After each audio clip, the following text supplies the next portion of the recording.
I'm a dude playing a dude disguised as another dude.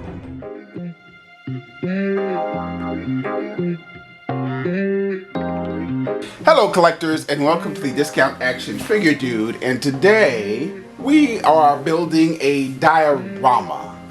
This is going to take a while, not because this is difficult or anything, but because I don't have a lot of time, and I'm just going to build it as time allows, and I'm going to show you exactly how I go about the process of doing it.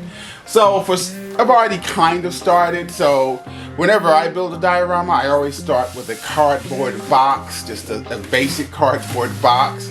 This box, and then I cut it to see how I think I want this thing to be. I gave the cardboard box a little more support on the bottom. Amazon, real life Bond villain, Jeff Bezos. You are welcome, Mr. Bezos.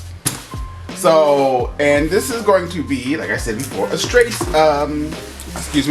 scene, similar to this alley scene, this alley diorama that I built, but only this time it's going to be a little bigger, kind of limited with the narrowness of the alley because it's an alley. So, you know,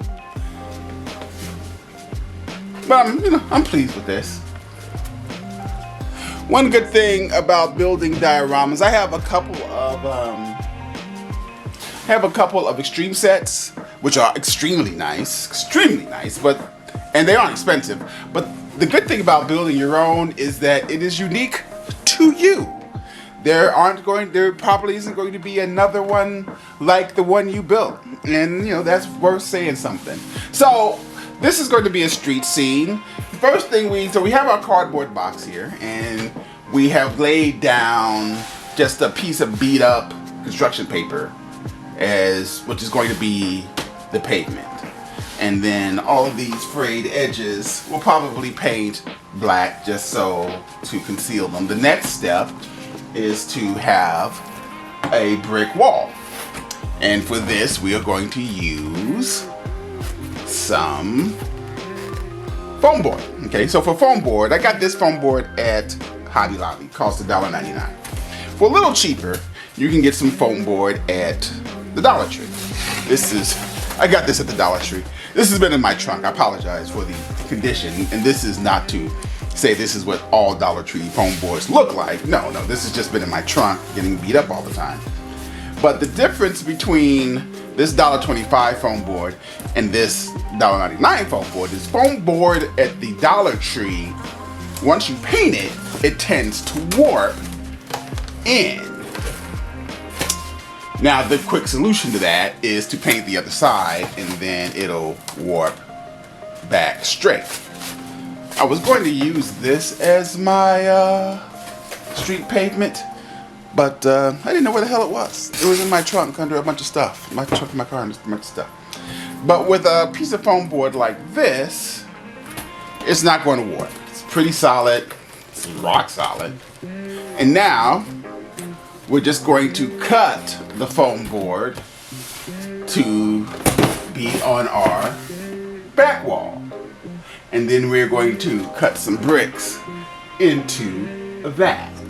So we've cut a piece of the board that will be our back wall. We're going to have to cut another piece, which will be our side wall. Now comes one of the more tedious things to do when making a wall, and that would be cutting the bricks for said wall. So, the way this is done, there's a lot of tutorials on how to do this. I don't know if there's a less tedious way to do this than any other way, but so we gotta figure out how big the bricks are going to be. They can't be too big because it's a wall, you know, so I'm thinking a ½ an inch. So what I'm going to do, I'm going to make little cuts, little marks about a ½ an inch all the way down on this board. So we're going to put ½ an inch, ½ an inch, ½ an inch, ½ an inch, ½ an inch.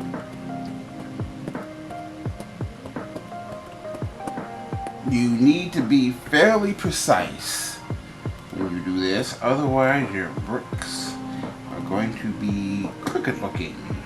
And nobody wants crooked looking bricks on their house. The bottom is going to be covered by a sidewalk. Now, let's go up here. Now that I have made little marks, I don't know if you can see them. Little marks on the board, because I'm going to draw, not going to draw, but I'm going to dig lines into this cardboard.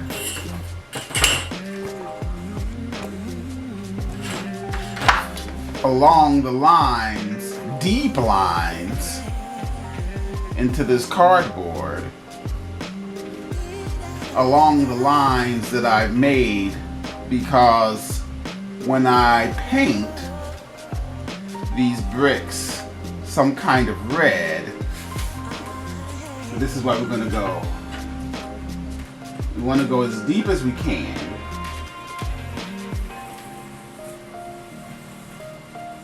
This is what I mean by this is a little bit on the tedious side. And it's going to be a dry brush, so that the white will still be exposed. There you go. We have to do this. There are 32 marks on here. So we have to cut 32 lines. There are 32 marks on here, so we have to cut 32 lines into this board.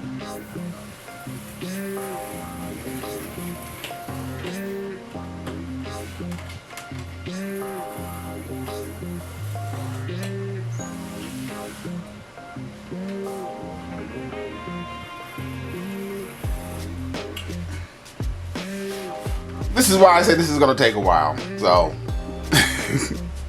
we will pick this up at some point. So as you can see, we have cut all of the horizontal lines on the cardboard, on the foam board. Now it's time to mark the vertical lines. Alternating lines, which will form the basis of our bricks on this wall. So we're gonna grab a red marker, I guess. And we have this lined up. The bricks are gonna be red, so it doesn't matter. So we are lining this up. We're gonna do them 1 inch apart. Lining up against the vertical lines here. And we're gonna just draw little dashes on the numbers all the way down. I'm trying to keep everything as steady as possible to mark what we are doing here.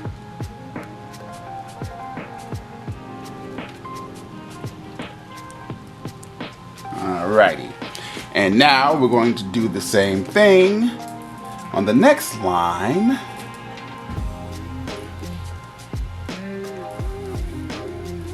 And it's going to be on the line, but not quite, because we don't want it to be perfectly bifected, which might not be a word. And we're going to mark these on the line as well.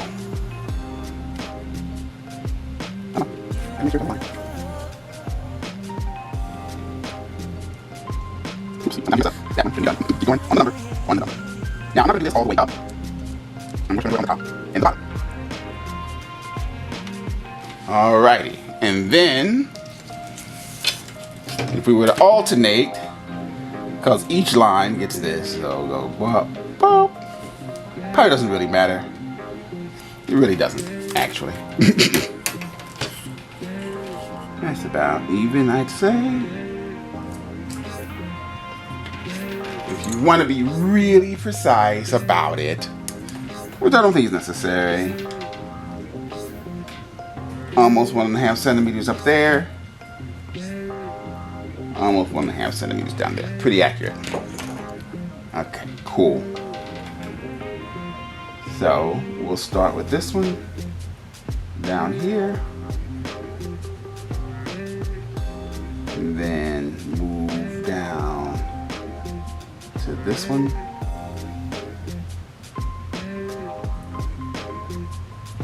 Up here.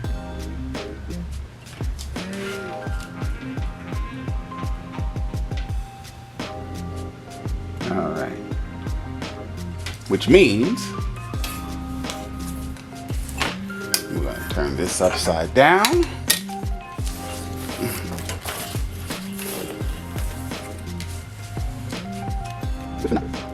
On this bird.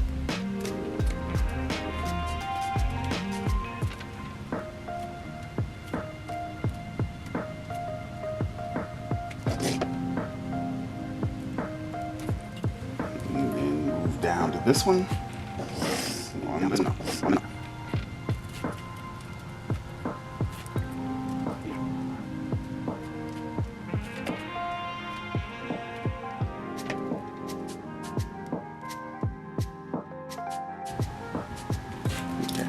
Off, I can see already. Now with this relatively lined up, we are going to be using my handy dandy screwdriver here and start digging deep, alternating lines to form the semblance of bricks. Skip one.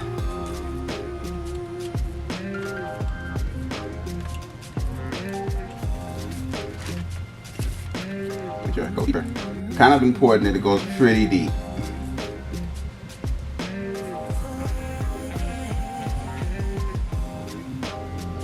Skip one? Yeah, I skipped a few. That's okay.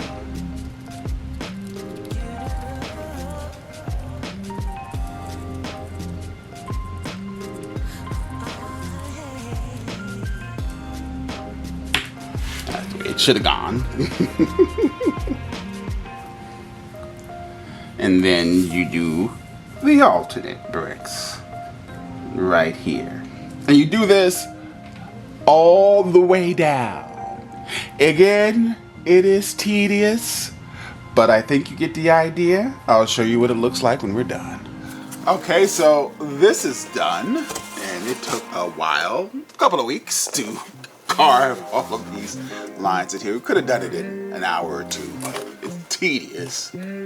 And I did a little bit here and a little bit there. And we're going to paint this, but it's not time yet because I have to put in some windows and put in some doors, and there's no reason to paint it until that happens.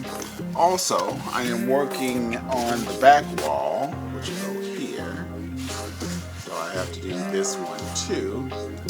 This one's going to have a bigger, like garage door. So one thing I did notice is that, so this piece of foam board, which I got from Hobby Lobby for $1.99, great piece of foam board, and I got this piece of foam board from, I believe, Walmart for $1.25. Even though this is a much better, stronger, sturdier piece of foam board, this one cuts deeper and easier. So what I should have done was stick with this one, because when I finally do get to painting, the whites are going to come out a little better on this wall than they will on that wall. Put this to the side for now. And now we have this nice thick piece of foam board, which we also got from Hobby Lobby for $6, I believe.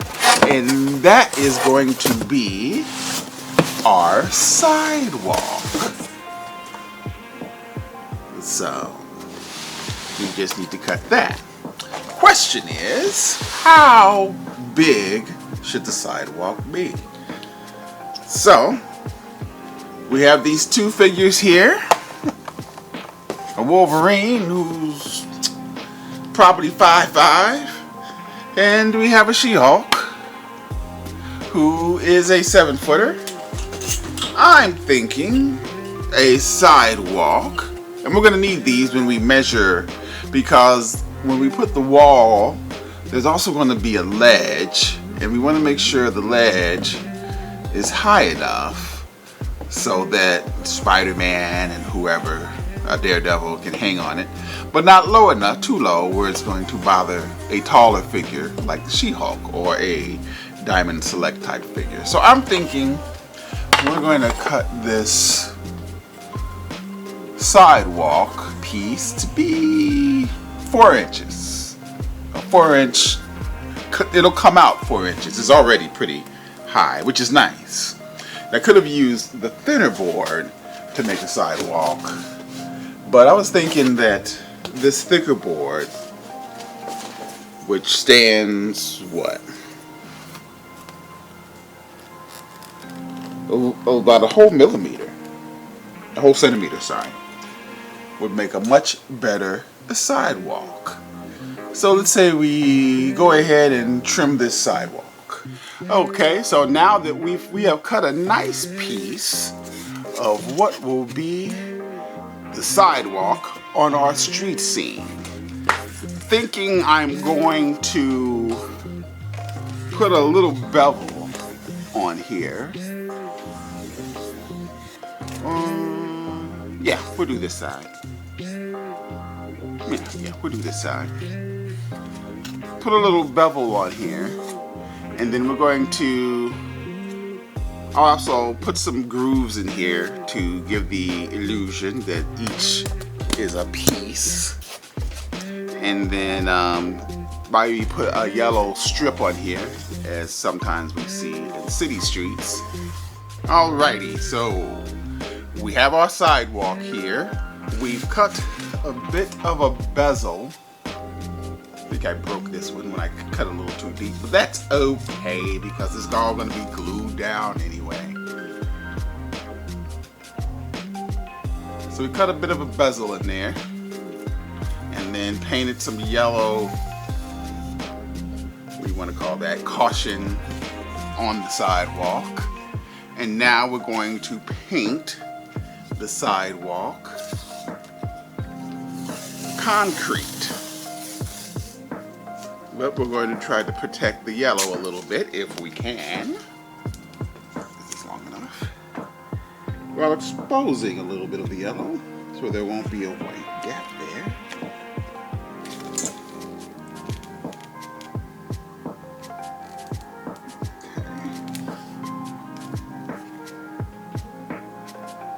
There we go. I think that's protected, kinda. A little bit. Hopefully when I pull up this tape, it's painter's tape, hopefully it won't pull up all the yellow. We shall see.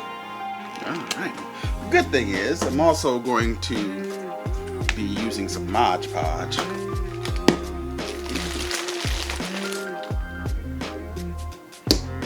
Alrighty, so we've made a fairly decent gray.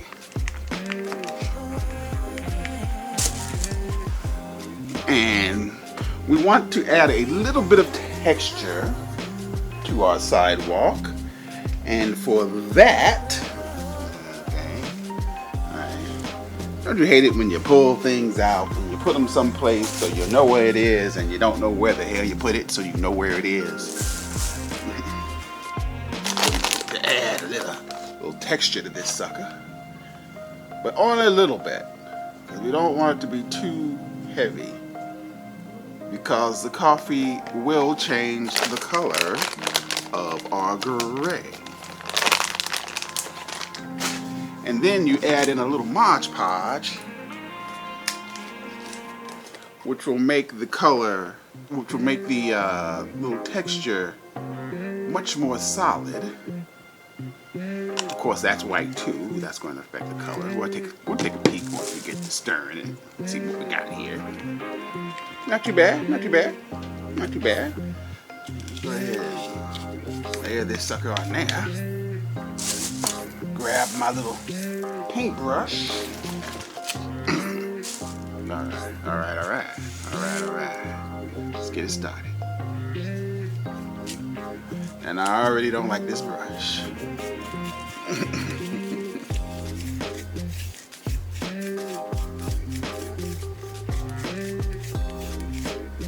I don't like that one at all. Let's use another one.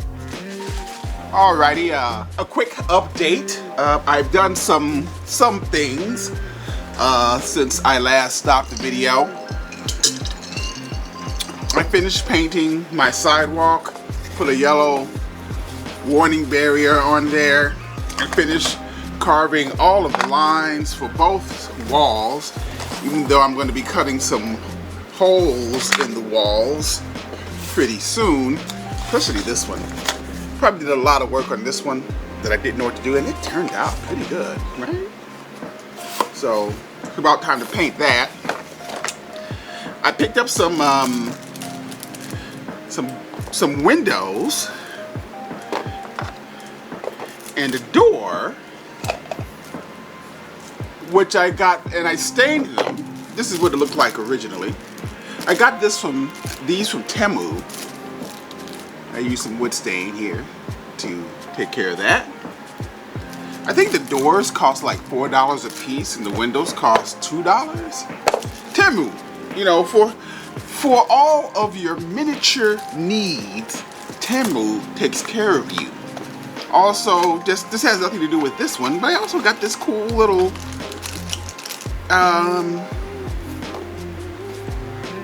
I burnt my hand. Hot glue. I got some test tubes and some flasks to put in my laboratory. You know, how about that? That's pretty cool. Put those away. Another thing I did while it's been again about a week or so. Let's see. So we painted. We're in complete disarray here. We painted the fan is going in the background because I'm drying. We painted some top ledges. These go on top of the wall. And we have a center ledge too. That's why the fan is going, because I just finished painting that and it's drying that out. Also, while I was doing this, I got an idea to make a Fortress of Solitude, which I'm gonna show it to you real quick. Come on now, without knocking anything over. Zebra. Again, I always use a box. A Fortress of Solitude. There's lighting effects and stuff in this. I would have shown some kind of, oh, that's way too bright. Hold on a second, let's turn this light off. I would have shown a tutorial on how to make this as well, but I had no idea what I was doing. And if you look at it, you can tell that I had no idea what I was doing. Pure chaos. Nothing but chaos in this Fortress of Solitude. But we got a Fortress of Solitude for Superman. Let's take that away. Now it is time to paint this corrugated cardboard and make a garage door. You don't have to buy a quick pro tip, I would imagine. You don't have to buy corrugated cardboard because all cardboard is corrugated. If you have some cardboard boxes laying around, you soak them for a few hours, peel it off, and you have corrugated cardboard. Simple as that. So, I got my cup here. I got my brush. I think I have some silver paint.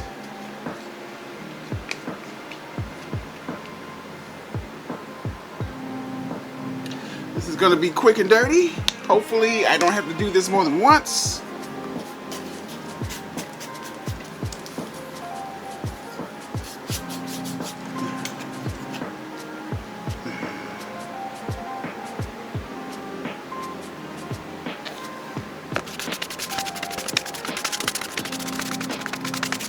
Oh, you gloves. You can. Safety first.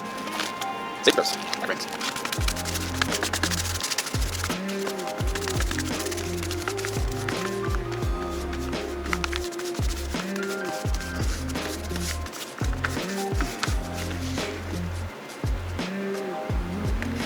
Just gotta let that dry.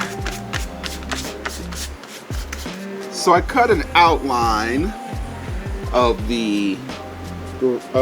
on the back of this, what's going to be the back wall of where the garage door is going to go, and I'm going to cut about a half an inch shorter because that wall will need something to stick to when we glue it in.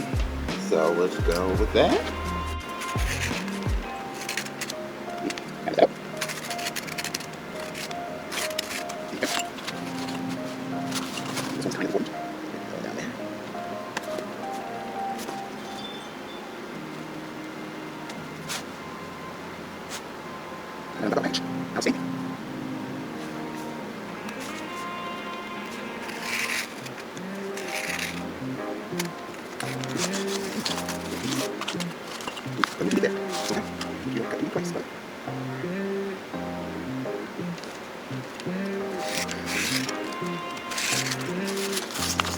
I need to find something to do with this. This is just too good to just do nothing with it. And now we have a wall ready for a garage door. And we can actually dry brush this thing.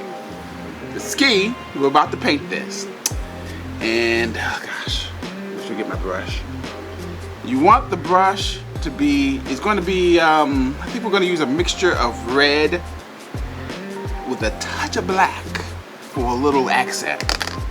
Now it is time to dry brush this wall with some red paint. That's disgusting. Not much.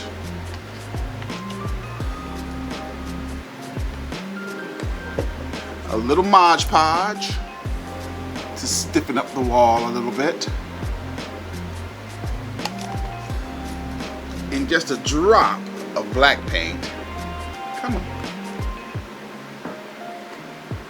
Another drop. To add a little depth to what we're trying to do here. And now we're going to mix this sucker up. See? We're not supposed to. Like that.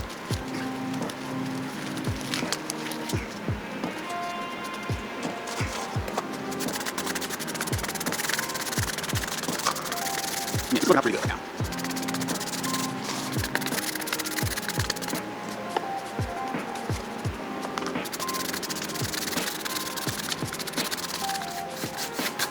Alright, I think you got the idea. And here goes a brick wall. Now, I have to do this one.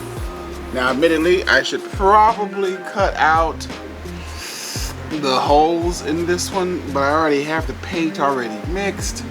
And this one is going to be a bit of a pain in the butt because this one is more flat. I used two different kinds of board. Shouldn't have done that. Should have used the same kind. Wasn't thinking. This is glossy, which means the paint isn't going to stick as well. But let's see what happens. So as I said before, I used two different kinds of boards for these walls. Mind you, this doesn't look terrible. It looks more distressed. It looks more, you know, for lack of a better word, ghetto. As opposed to this one, which is a cheaper board, but it's matte. This is glossy. Matte, glossy.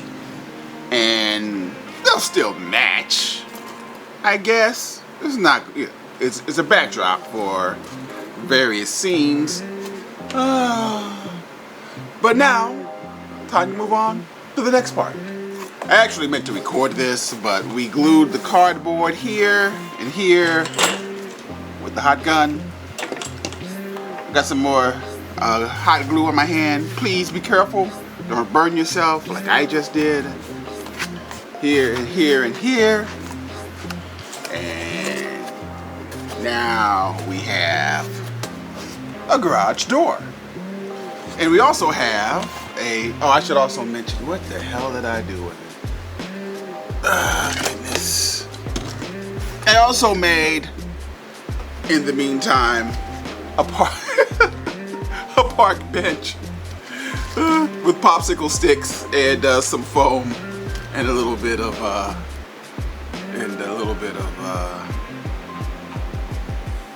yeah, there you go. And you know, there you go. We got ourselves a park bench.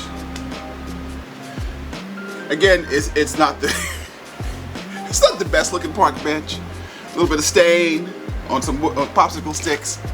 Just want you to know. Yeah. Again, one of the reasons I do this is to let you know that if I can do it, surely anybody can do this. Because I am a rank amateur at this. But now it's time to work on the other wall with some windows and some doors. Now we're going to glue the sidewalk in. We're not going to glue the wall in yet. This is the doorstop for our door. Boop, boop, boop, boop, boop, boop. But yes, make sure we got that. And let's. There's a big ass here. Come on, there we go. All right. Yeah. Hold that place. Ooh, I just fucked up. Damn it! Okay, I have screwed up because I needed to leave a little bit of room here. And it's just a fast drying glue. Come on now, get up. Just a little bit of room. Hold on.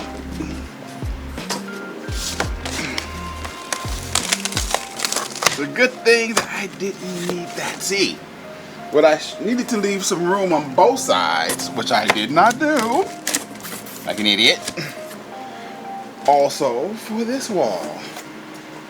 Make sure you do that, Christopher. I'm gonna have to run a pipe up that side.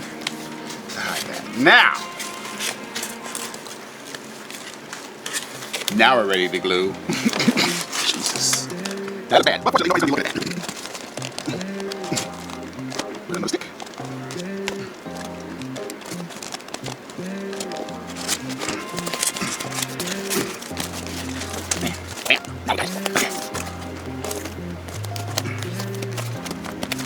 All right. Now we are what I believe is good. Now the question is, where does the door go? I assume the door is going to go here. What do you think? Thoughts? That looks like a good place for a door. But the door is going to be recessed into the wall, so we need to cut a hole into this wall. Okay, so now we have cut the holes for the windows and placed the windows and the door, as you can see. And now we're about to glue the door behind the sidewalk. And we'll see how that turns out. Yes, as you can see, this is a wildly uneven paint job on these bricks. Again, that's my fault for choosing the wrong kind of poster board. With a foam board. At the very least, what I should have done was peel off the glossy layer and then painted that. That's what I should have done, but I didn't do that. So that's been glued in. Now we're going to glue in the other wall, which doesn't look nearly as bad, but just should be a little bit more easy. We'll be back in a second. And now that wall has been glued in. As you can see, we have ourselves a garage door, some windows. We need to cut open some holes in the windows. And we're not near done yet because we have to glue in the ledge, wherever the hell that is. This ledge, is this it? Yes. The ledge. Side language. Yeah, the ledge. All right. All right, so this is pretty much done. I added all the ledges. I painted the ledges. I added some support for the ledges. I don't know. I'm sure there is a architectural term for these things. We have let's turn this around a little bit. We have ledges on this side too. I also added some junction boxes, which were made with some random foam from, like, I think I got this from a laptop or something, and just some random wires for the junction boxes. Also added a some kind of let's call that a manhole cover, random bucket. Let's call that a manhole cover or something. I should probably make it less shiny in case you don't know what that is. It is a potato masher, which we got from the Dollar Tree. Got some little bumpers, ledges here, just for look. Random palette. I put just some fascia up here for some random looks. I think I mentioned before that yeah, we stained these doors, which we got from Temu, and windows. I'll put a link in the description below where I got this. Just a few things. Most of this stuff is just random crap, paper, like cardboard box, or poster, foam board that you get from the Dollar Tree or the Hobby Lobby. Is most of this stuff, and of course my my handy dandy park bench. There goes a hole. We can call that a pothole, but the fact of the matter is I left my hot gun on there and actually burnt a hole in there. So yeah, but we'll call it a pothole. I might burn some more in there. You know what I'm saying?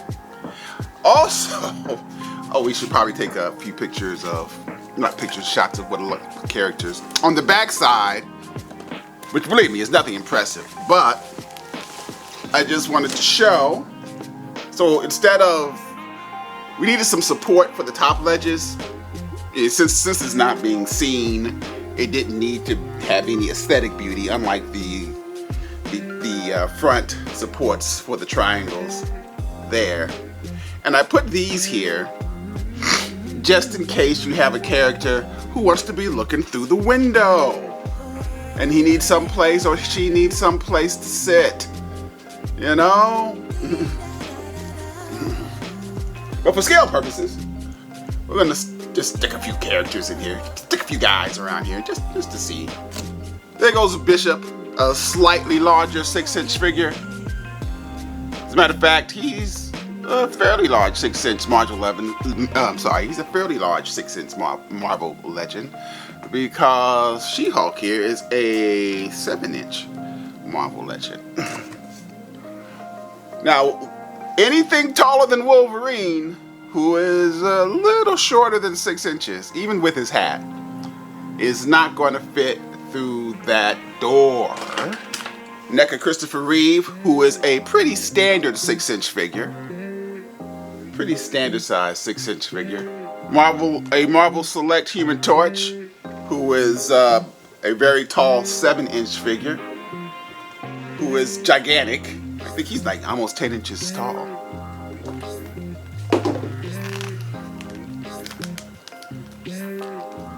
The Thing, Marvel Select, who's not quite as tall as Beast Boy, but he's much heavier, and we would not put him on a ledge if we could help it. And of course, Black Vulcan, who likes to hang out. He's a standard 6-inch figure. So we got enough room up top to put some figures, plenty of room down low to get some figures. Yeah, see, that's more of a 112 size vehicle. Obviously, he's still too big for the for Beast Boy and the Thing. And of course, the now legendary Bratz car, which takes up pretty much all the space on my little street. Nice size car.